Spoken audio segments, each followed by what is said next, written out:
કામ કરીને નવરી થઈને બહાર ડોકું કાઢ્યું તા તો ડાયરો બેસી ગયો હતો. તો હું આવી ગઈ બાઈને ગપ્પા મારવા, અને જ્યાં રૂમમાં આવી ત્યાં મારે બ્લાઉઝ સીવવાનું હતું.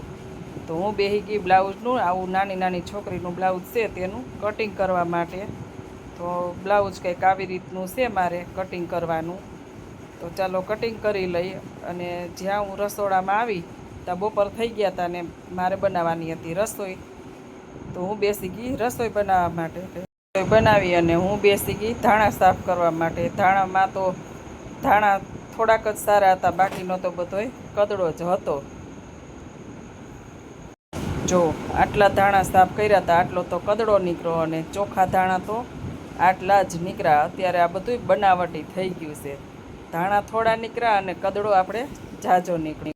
4 વાગી ગયા અને મારે ફેણી લાવી ગયો સ્કૂલેથી. તો આવ્યો તા તો થઈ ગયો તો ભૂખ્યો. તો કે મમ્મી મને ભૂખ બહુ જ લાગી છે, મને જટ તું ખાવા દે. તો કે તું જે વિડીયો બનાવતી હતી ને એ તે બનાવી ને એ વસ્તુ મારે ખાવી છે. તો જો આ મેં મીઠાઈ બનાવી હતી, એ મીઠાઈ પોતે ખાવા બેસી ગયો. તૈયાર હતી ગરબીમાં અને આવી ગઈ તૈયાર થવા. જવું છે પોતાને ગરબીમાં રમવા માટે. જય દ્વારકાથી.